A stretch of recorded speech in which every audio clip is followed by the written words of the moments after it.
Bom, pessoal, vamos continuar com o nosso estudo a respeito da parte de resposta de frequência de amplificadores, né? E a gente vai começar com a resposta em baixa frequência dos amplificadores fonte comum e emissor comum, tá? A gente vai começar pelo fonte comum, porque a elevada impedância, né, de entrada do FET, ela simplifica bastante a análise, tá bom? Então aqui a gente tem uma configuração fonte comum, feito com JFET canal N, tá? Utilizando polarização com uma fonte de tensão apenas, mas poderia ser com duas ou com fonte de corrente, não tem muita diferença nisso. Mas esse circuito ele é um pouco mais complicado do que os outros, então a gente vai tomar ele como forma de que se a gente entende nele, os outros são mais tranquilos, certo? Bom, aqui na sequência, então, a gente vai trocar, né, vai reescrever, vai redesenhar o circuito de uma forma mais fácil para a gente analisar, já trocando, né, a alimentação VDD por terra, né. Notem que a gente não trocou o transistor pelo modelo de pequenos sinais dele, mas isso aqui parece muito com o circuito de pequenos sinais, né. Só que a gente manteve o transistor no formato original dele, tá bom? E, bom, aqui a gente matou o VDD aqui também, então a gente vê aqui que a resistência de entrada, né, é RG1 em paralelo com RG2, é a resistência de entrada, né? E aqui notem que isso a gente nunca tinha lidado com isso, né, porque a gente sempre que fez o modelo de pequenos sinais, a gente considerava os capacitores curtos-circuitos, e agora eles aparecem, né, os capacitores de acoplamento e o capacitor de bypass ou de passagem, né, eles aparecem aqui. Então veja que CS aparece em paralelo com RS e a gente vai chamar isso aqui de uma impedância ZS, ok? Bom, então vamos começar a nossa análise, né? Primeira coisa que a gente vai fazer é determinar quem é VGS em função de VI, tá? Então VGS vai ser igual a VI de S e aqui eu vou ter um divisor de tensão. Esse divisor de tensão está entre a resistência de entrada, Rin, né? E Rin mais. Aí o que é que eu tenho aqui? Ó? Eu tenho a impedância em série de R com CC1, que vai ser representado com R, mais a impedância do capacitor CC1, que é 1 sobre S CC1. Tá? O R a gente já falou, que é RG1 em paralelo com RG2. E a partir daí a gente vai tentar escrever a função de transferência, tá? Partindo da entrada e indo em direção até a saída. Tá? Então, nosso primeiro ponto vai ser a função de transferência entre a entrada e a porta, ou seja, daqui até aqui, certo? E a gente vai escrever o seguinte, que VG de S dividido por VI de S, né, vai ser igual, já tem esse divisor de tensão daqui, ó. Na verdade, desculpa, ele basicamente vai pegar isso aqui, vai jogar o VI de S para cá dividindo, tá?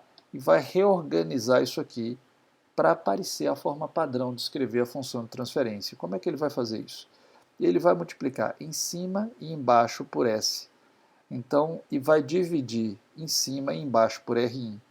Então, quando ele dividir por Rin aqui, aqui, em todos os lugares, tá?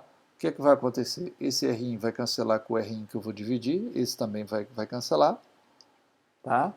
E esse termo aqui, ó, R. Vamos por partes, deixa eu falar mais passo a passo, certo? Então, primeiro ponto, melhor assim, ele vai multiplicar todo mundo por S. Então, ele vai multiplicar aqui por S, aqui por S, aqui por S e aqui por S. Então, vai multiplicar em cima e embaixo por S. Óbvio que esse S vai cancelar com esse S, certo? Então, aqui em cima vai ficar S e aqui embaixo vai ficar S. Depois ele vai pegar esse termo aqui, ó, o Rin, né? E ele vai botar, ele quer botar isso aqui em evidência. Ele quer botar isso aqui em evidência. Que é o que ele está fazendo aqui, ó. Tá bom? Então o que é que ele vai fazer? Para ele poder botar isso aqui em evidência, tá? Não tem isso aqui nesse termo. Então esse termo vai ter que aparecer o Rin mais R dividido. Esse termo que está aqui é só tirar, não tem problema nenhum. Tá? Mas esse termo aqui, ó, ele vai ter que fazer aparecer aqui embaixo. De modo que se eu pegar isso aqui e multiplicar pelo que está aqui, Aqui vai aparecer S que multiplica RI mais R, e esse RI mais R vai cancelar com esse e vai ficar 1 sobre SCC1. Lembrando que o S apareceu aqui e aqui porque eu multipliquei em cima e os termos de baixo todos por S e esse cancelou com esse. Tá bom? Então a gente chega nessa primeira parte, nessa primeira função de transferência, que está no formato de uma função de transferência passa alta, onde isso aqui é a parte DC, tá? E isso aqui é como varia com S, tá bom? E daí fica evidente para a gente que o polo ômega P1, que dá a frequência de 3 dB devido dessa função de transferência aqui, tá? É justamente dado por esse termo aqui, porque aqui apareceria S sobre S mais ômega P1. Tá? Então a gente vê que o ômega P1 é isso aqui. Então CC1 ele introduz, e aqui eu escrevi errado, vamos corrigir.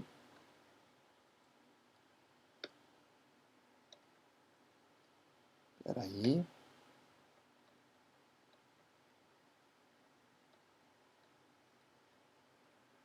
Nossa, ficou ruim.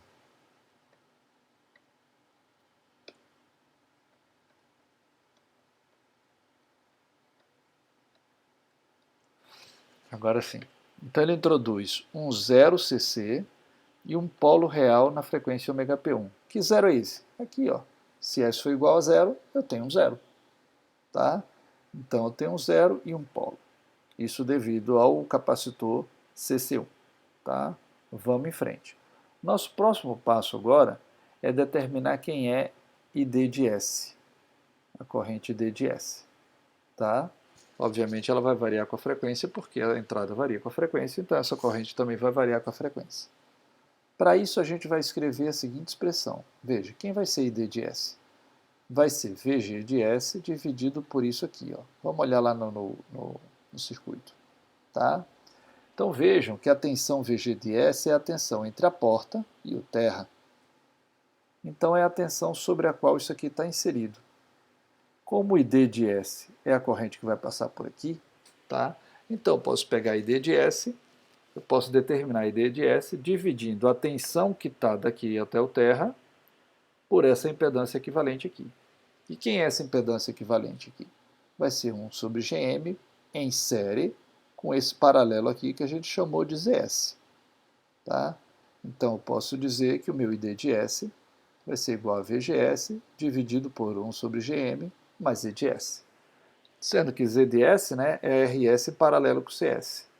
Aí eu posso escrever aqui o seguinte, ó, 1 sobre Z de S é a admitância Y de S, que por sua vez é dada por 1 sobre RS mais SCS. Então, voltando aqui para essa expressão, eu vou multiplicar em cima e embaixo por Gm, né, de modo a aparecer Gm aqui, aí aqui esse Gm vai cancelar com esse, e aqui aparece GMZS, tá? Aí ele vai botar aqui, ó, o GMVGS em evidência, né? E aqui vai ficar essa expressão, tá? Ou seja, ele vai dividir em cima e embaixo por ZS. Ele vai fazer 1 sobre ZS aqui, vai dividir por ZS aqui, vai dividir por ZS aqui. Esse vai cancelar e vai ficar 1 sobre ZS sobre 1 sobre ZS mais GM, tá? Lembrando que 1 sobre ZS é Y de S, então a gente vai trocar aqui por Y de S e aqui por Y de S. E depois eu vou pegar essa expressão que eu tenho para Y de S e vou substituir aqui e aqui. Depois disso, eu posso organizar isso um pouquinho mais. Como é que eu vou organizar? Eu quero que aqui o S fique isolado, então eu vou dividir em cima e embaixo por C de S. Quando eu dividir por C de S todo mundo, aqui fica só o S, aqui fica 1 sobre RS C de S. Aqui embaixo, né, esse termo que dependia que era SCS, fica só o S. E o 1 sobre RS mais GM aparece dividido por CS. Então a gente vê que CS ele introduz um zero real, tá? Então aqui tem um zero real, né? E um polo real. Tá? O zero real tem frequência ômega z dada por ômega z igual a 1 sobre RS CS. Né? Se eu fizer S igual a menos 1 sobre RS CS, eu anulo o numerador e eu tenho um zero. Tá? E aí o que eu queria chamar a atenção de vocês é que nessa frequência, 1 sobre RS-CS, vamos olhar aqui para o cálculo da nossa impedância, para a nossa admitância, perdão. Olha aqui, ó. Se eu trocar RS por 1 sobre RS-CS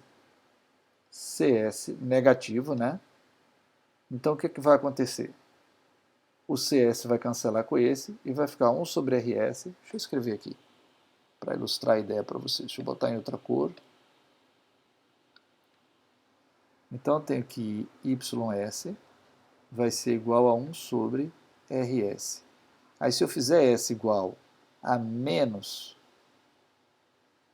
1 sobre CS RS, e aqui eu tenho o CS, esse CS vai cancelar com esse, e vai ficar 1 sobre RS menos 1 sobre RS, o que vai dar 0. Tá? O que vai dar 0. Então notem que nessa frequência, o que vai acontecer, tá, é que a admitância vai ser nula. Se a admitância é nula, a impedância, que é o inverso da admitância, é infinita. Então, nessa frequência, isso aqui tem impedância infinita. E, obviamente, que eu não posso passar uma corrente por uma impedância infinita. Então, se nessa frequência 1 sobre RSCS a impedância aqui associada é infinita, a corrente D vai ter que ser zero. E se a corrente D for nula, significa que a tensão de saída VO também vai ser nula, porque não tem corrente sendo passada pelo transistor. Tá? Então a gente nota, né, que o efeito desse zero real aqui. Tá bom? Bom, já a frequência do polo, como eu disse, é dada por esse termo aqui. Ó. Isso aqui vai ser ômega P2. Então está aqui, ômega P2 é igual a GM mais 1 sobre RS dividido por CS. No intuito de organizar melhor, a gente pode ver o seguinte, olha, esse termo aqui do numerador é como se fosse a admitância de GM em paralelo de 1 sobre GM em paralelo com RS. Né?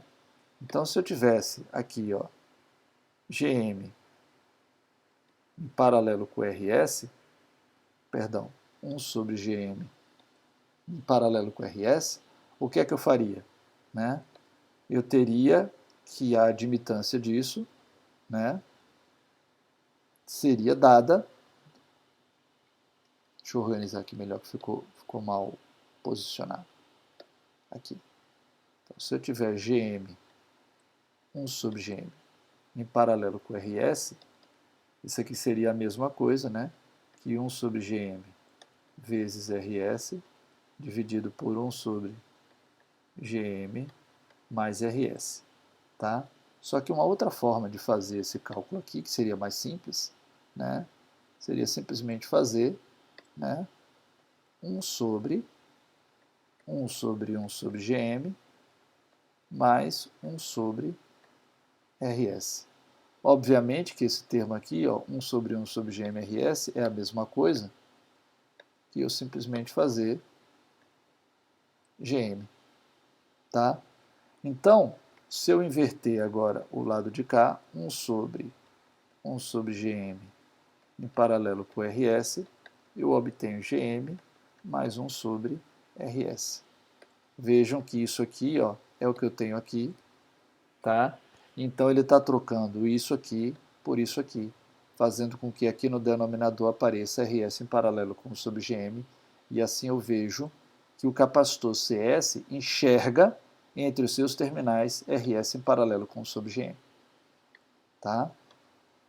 Então vamos dar uma olhada na figura e a gente vai conseguir perceber isso.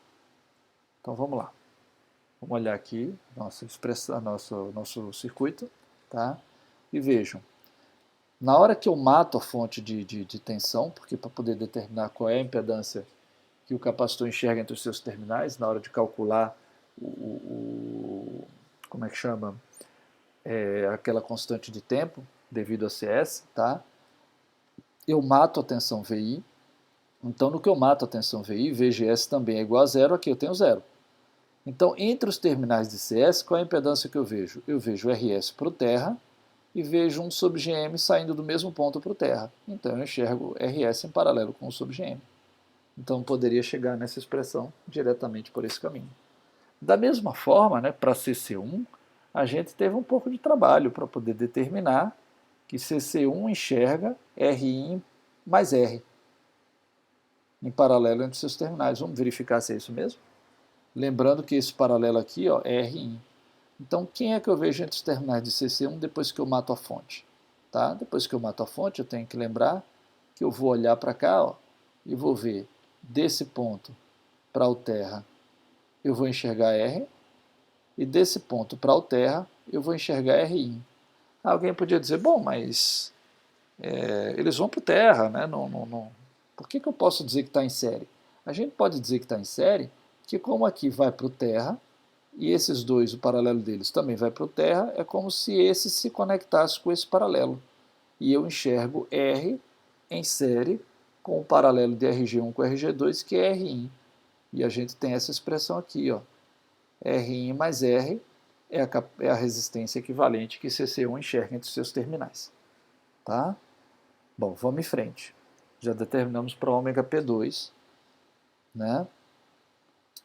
E aqui a gente pode ver o seguinte. Se a gente comparar as equações para ômega Z e ômega P2, a gente vai ver que ômega P2 vai ser sempre maior que ômega Z. Será verdade? Vamos olhar.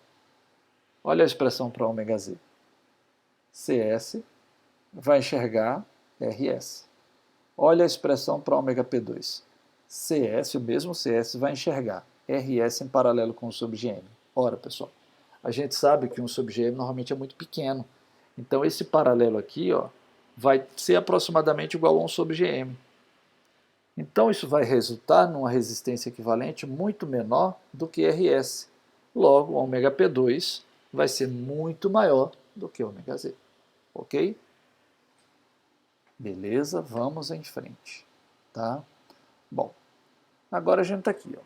Para a gente obter VO a partir de ID, vamos considerar que RO está conectado entre o dreno e o terra, o que significa que estamos desprezando CCS. Vamos ver se é verdade? Não é, né?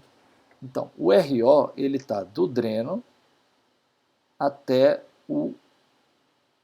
a fonte. É aqui que está o RO. Então, quando eu considero que o RO está do dreno para o terra, é como se eu estivesse desprezando ZS. E eu posso fazer isso? Não. Em teoria eu não posso fazer isso. Mas, como a corrente que vai passar por RO é muito menor do que a corrente que vai passar por aqui, por quê? Porque RO é muito maior que RD e muito maior que RL, então assumir que RO está conectado no terra ao invés de estar conectado em ZS, não introduz um erro significativo e simplifica a análise do nosso circuito. Tá? Então, o que a gente vai fazer é assumir isso daí, e a partir disso, a gente vai poder, então, tá aqui o IDS, ó, e aqui eu tenho o RO para o terra, já falamos que ele não vai para o terra, né, mas a gente vai assumir para simplificar a análise. Então ele está em paralelo com o RD, tá? E aqui eu tenho o CC2 e aqui eu tenho o RL. O que a gente vai fazer para simplificar essa análise aqui é aplicar uma equivalência. Eu vou trocar essa fonte de corrente em paralelo com esse RD' aqui, ó, que é o paralelo de RO com RD. Então eu vou trocar essa fonte de corrente com essa resistência paralela por uma fonte de tensão e uma resistência série. Tá? Claro que a tensão que eu vou botar aqui nessa fonte vai ser ID vezes RD'. Tá? Então eu vou calcular, na verdade, um equivalente de TVNAM daqui para lá. Então isso aqui é a minha tensão de TVNAM e isso aqui é a minha resistência de TVNAM. Tá? Fazendo assim, é mais simples da gente calcular VO de S. Certo? Então, VO de S pode ser obtido por essa expressão que está aqui. Ó. Ou seja, ID de S que multiplica RD em paralelo com RO em paralelo com RL, que multiplica S sobre S mais 1 sobre CC2 RL mais RD em paralelo com RO.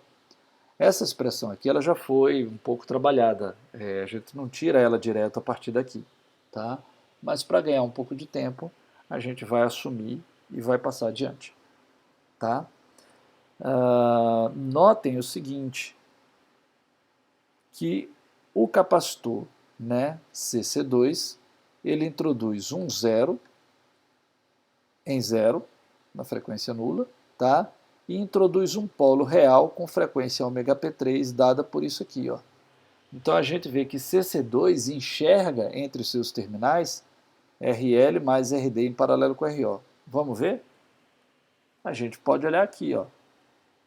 Eu vou ver RL, certo? Em série com RD em paralelo com RO. A mesma história do em série, né? Como RL vai para o terra e RD em paralelo com RO vai para o terra, então é como se eles estivessem conectados. E eu enxergo os dois como se estivessem em série. Tá bom? É isso que CC2 enxerga. Então, o ganho do amplificador em baixas frequências pode ser determinado por AL de S, que vai ser VO de S dividido por VI de S, e aí eu vou botar todo mundo, ó, o ganho para médias frequências, a função de transferência devida ao capacitor CC1, a função de transferência devida ao capacitor CS e a função de transferência devida ao capacitor CC2. Eu posso analisá-las independentemente, como eu fiz, e obtê-las independentemente, e obter uma única função de transferência multiplicando todas elas. Aí aqui eu vejo que eu tenho um zero DC, tenho outro zero DC, aqui eu tenho um zero real, então eu tenho 3 zeros, tá? E além disso eu tenho 3 polos, um devido ao ωp1, ωp2 e outro ωp3.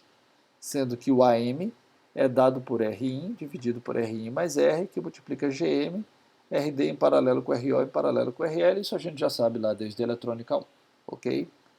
Bom, feito isso, vem agora a questão. Eu sei analisar o circuito, mas como é que eu determino o valor dos capacitores de acoplamento e o capacitor de passagem de modo a obter um determinado ωL que eu queira, certo? Então é isso que a gente vai passar a ver agora, tá? Então, devemos determinar os valores de CC1, CC2 e CS de modo a posicionar ωL em um determinado valor, tá? Outro requisito importante consiste em buscar minimizar os valores dos capacitores. Por quê? Porque se isso for parar num circuito integrado, tá? Quanto maior for o capacitor, mais área de pastilha ele vai requerer. E determinados valores de capacitores acima de certos valores simplesmente não podem ser obtidos no projeto de circuito integrado. Então eu tenho que tentar trabalhar com os menores capacitores possíveis. Então, nesse sentido, tá, a gente vai fazer o seguinte: dos 3 polos, o determinado por CS, que é ωp2, é o que é determinado pela menor resistência efetiva, devido a 1 sobre Gm. Tá? Assim, né, para minimizar a capacitância total, ou seja, o somatório dos 3 capacitores, tá, a gente vai fazer ωL igual a ωp2, ou seja, a gente vai fazer com que o polo ωp2, que é o que está associado à menor resistência, tá, que é o capacitor CS, ele enxerga a menor resistência entre os seus terminais, ele seja o polo dominante. Nós vamos forçar isso a acontecer, tá bom? Então vejam, os outros 2 polos devem ser posicionados em frequências 5 a 10 vezes menores que ωL, mas também não podem ser frequências muito baixas, porque senão isso me obrigaria a usar CC1 e CC2 muito grandes.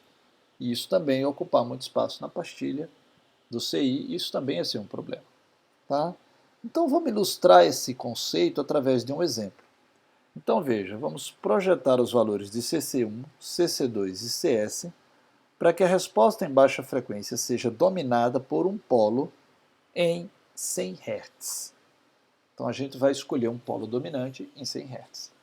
E para isso ele nos dá os seguintes dados: VDD igual a 20 volts, o resistor R, que tem lá no início, na entrada, né, com a fonte de sinal, ele é de 100K, RG1 é de 1,4 MΩ, RG2 é de 0,6 MΩ, o resistor RS da fonte é de 3,5K, RD é de 5K, a gente vai assumir RO infinito, vamos desprezar, o RL, a resistência de carga, é de 10K, e o transistor JFET que a gente vai usar tem VP, que é a tensão de limiar, ou de pinch off, né? Por isso VP, igual a menos 2 volts, e o IDSS igual a 8 mA.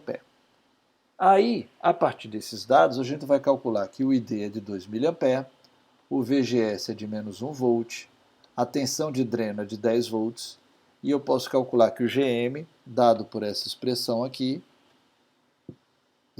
vai ser igual a 4 mA por volt. Tá? Vai ser igual a 4 mA por volt.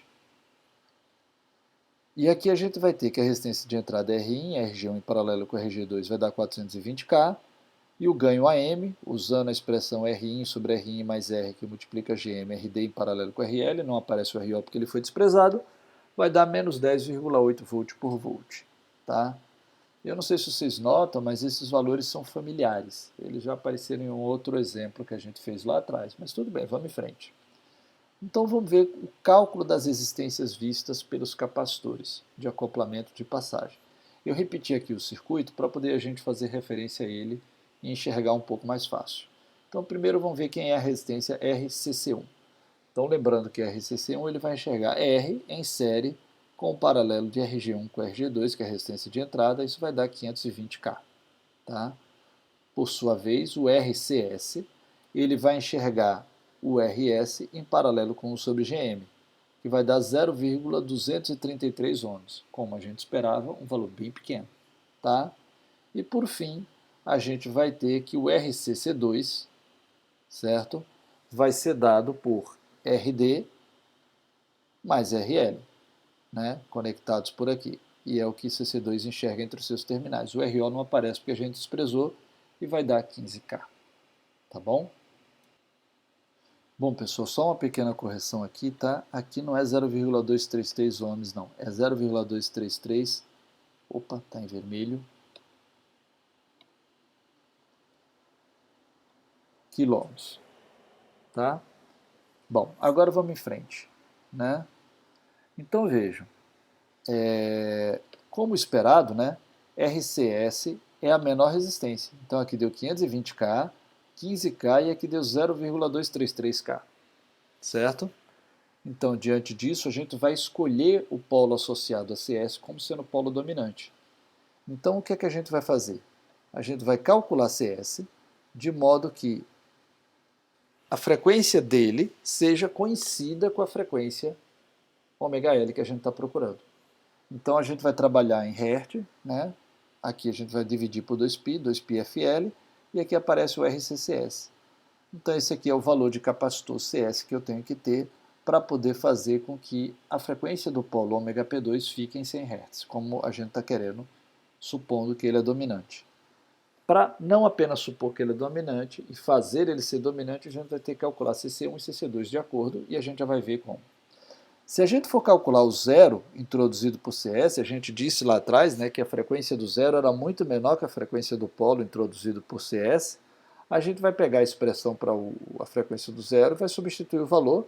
Era ômega z, né, era 1 sobre CSRS, então aqui a gente vai dividir por 2π para encontrar o resultado em Hz e vai obter 6,7 Hz. De fato, muito menor do que o FL, que é de 100 Hz.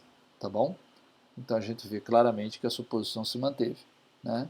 Então agora a gente vai posicionar, certo? Aqui ficou meio ruim de ler o que está escrito aqui. Deixa eu reescrever essa palavrinha. Posicionar.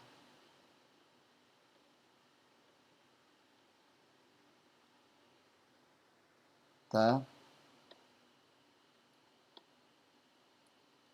A gente vai posicionar agora os outros dois polos, devidos a CC1 e CC2, a pelo menos uma década distantes de FL. Então, se FL foi 100 Hz, a gente vai escolher agora 10 Hz.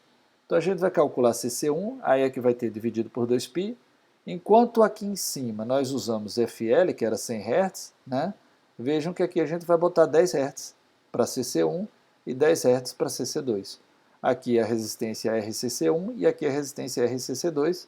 A gente vai obter CC1 igual a 0,3 microfarads e vai obter CC2 igual a 1,06 microfarads.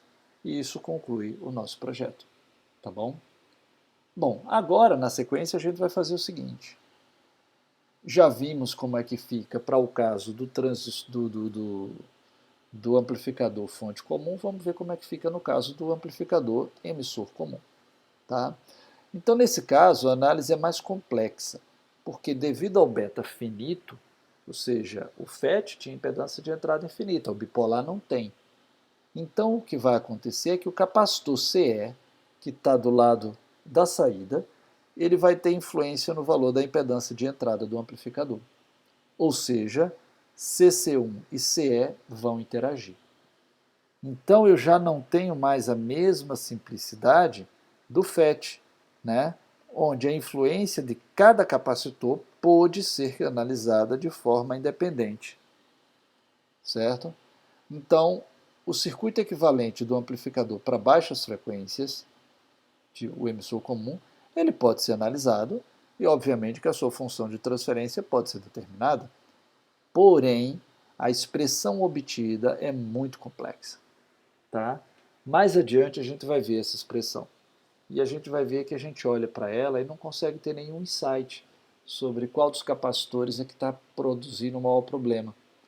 Então, para poder a gente lidar com isso de uma forma mais fácil, o que a gente vai fazer é estimar o valor de ômega-L através do método das constantes de tempo de curto-circuito, que a gente já aprendeu. Né? Então, aqui eu vou ter o meu circuito do meu amplificador emissor comum, e aqui eu tenho o modelo de pequenos sinais dele, só que dessa vez também eu mantive os capacitores de acoplamento, porque eu não estou desprezando. Eu quero saber como é que eles impactam nas baixas frequências. Tá? Então, vamos em frente, certo?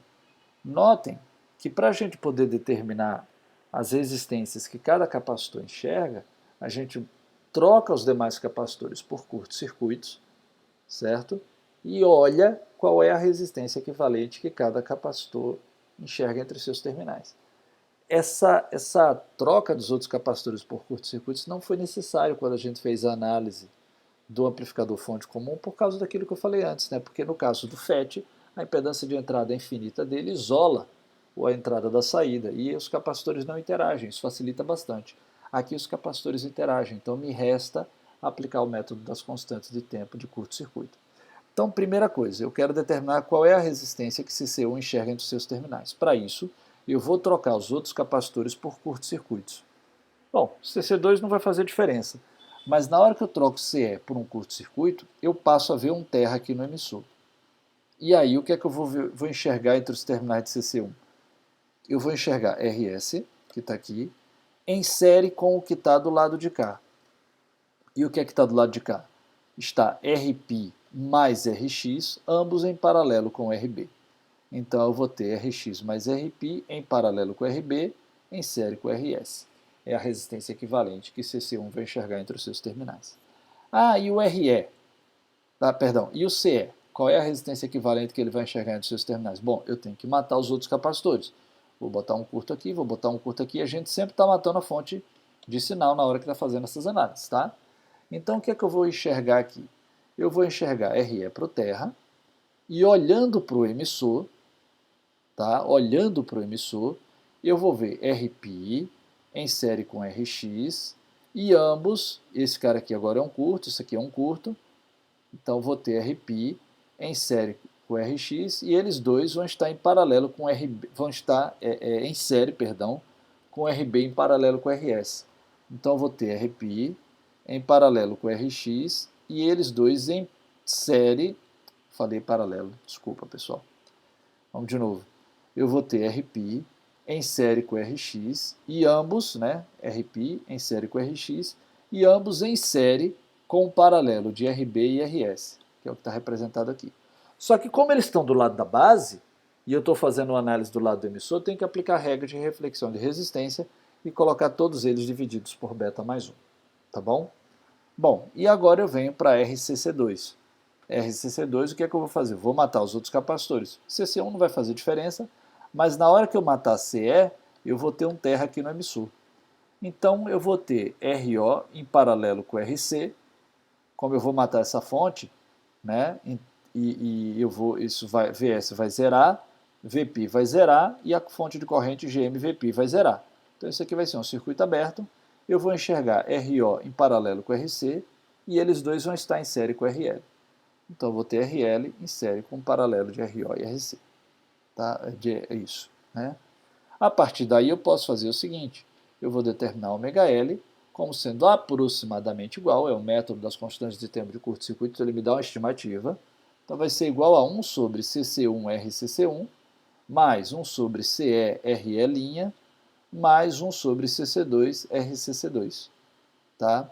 É importante notar que CE, ele além desse zero, desse polo aqui, ele introduz um zero. Tá? Em que valor? No valor que a impedância ZE, quem é a impedância ZE? A impedância ZE é esse paralelo aqui, ó. Esse paralelo aqui. Então existe um valor para o qual essa impedância aqui é infinita.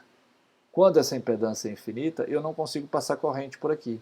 Como eu não consigo passar corrente, então a corrente aqui zera e VO vai para zero, porque não vai ter corrente passando por ninguém. Tá? E que impedância é essa que eu tenho zero? Que frequência é essa, perdão, que eu tenho zero? É quando, né, ZE é infinito, a expressão para ZE é 1 sobre RE mais SCE, então eu vou ver que isso acontece quando S for igual a menos 1 sobre CRE, de forma análoga ao que nós tivemos lá para o caso do trânsito de efeito de campo, que era 1 sobre CS-RS, certo? A frequência desse zero normalmente é bem menor que ωL, e isso justifica o uso do método das constantes de tempo de curto-circuito. Tá? Bom, por último, para a gente poder terminar, a gente vai determinar a metodologia de projeto dos capacitores. Né? Então, dado um ωL, o que é que a gente vai fazer? Como RE' normalmente, ou seja, que é o resistor que enxerga, que está entre os terminais, né, do capacitor de bypass. Assim como no caso do trânsito do fonte comum, é o mesmo caso aqui no emissor comum. Tá? Então, como RE' normalmente é a menor das três resistências, a gente vai selecionar CE de modo que 1 sobre CRE seja o termo dominante da equação que determina o valor de ωL. Só que aqui é RE', desculpa pessoal. Aqui é RE'. Tá, agora está corrigido. Tá? Então, por exemplo, tá? A gente vai fazer 1 sobre CE RE' igual a 0,8 ωL. Ah, professor, eu podia ter feito igual a ωL, igual a gente fez lá no exercício do fonte comum? Podia, tá? Podia. E colocar como sendo um polo dominante, certo? Só que aqui a gente está sendo um pouco mais cauteloso. Se eu escolho o polo dominante como sendo igual a ωL, eu já sei de cara que o ωL vai ser um pouco maior. Por quê? Porque os outros dois polos, por menos que eles interfiram, eles interferem. E eles interferem colocando o ωL para uma frequência maior do que a do polo dominante. Então, se eu tento fazer o polo dominante em 100 Hz, eu automaticamente estou abrindo mão da frequência de corte e ficar em 100 Hz. Tá? Então, aqui eu estou sendo um pouco mais cauteloso. E estou fazendo o polo dominante um pouco menor do que a frequência de corte que eu quero. Então, eu vou botar ele em 80 Hz. E os outros dois polos eu vou botar em 10 Hz e 10 Hz. Talvez aí, quando eu fizer a composição dos três, dê no 100 Hz que eu estou querendo. Então, esse é um projeto um pouco mais cauteloso que eu particularmente prefiro. Né? Então, fazendo assim, tá? Isso equivale a fazer com que CE determine o polo dominante de baixas frequências. E os 20% restantes, né, ou seja, os outros 0,2 de ωL, a gente divide eles dois igualmente entre os outros dois termos da expressão que calcula ωL. Né? Então é como se eu fizesse esse cara aqui igual a ser a 0,8 ωL, esse cara aqui vai ser 0,1 ωL e esse cara aqui vai ser 0,1 ωL. E assim eu posso projetar a minha frequência, os capacitores para obter a minha frequência de corte de 3 dB inferior do jeito que eu quero. Tá bom? Bom, pessoal, com isso a gente termina, né, a análise para baixas frequências dos amplificadores fonte comum e emissor comum. Tá? E na próxima aula a gente vai ver a parte da resposta em alta frequência desses amplificadores. Tá bom? Agradeço a atenção de vocês por terem assistido e até mais.